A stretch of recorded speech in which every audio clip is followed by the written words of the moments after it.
کرتا ہے وہ اسے ضرور ملتی ہے۔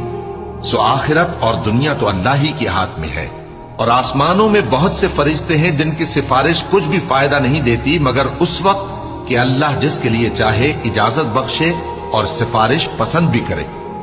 جو لوگ آخرت پر ایمان نہیں لاتے وہ فرشتوں کو لڑکیوں کے نام سے موسوم کرتے ہیں، حالانکہ ان کو اس کی کچھ خبر نہیں۔ وہ صرف خیال و گمان پر چلتے ہیں، جبکہ خیال و گمان حق کے مقابلے میں کچھ کام نہیں آتا۔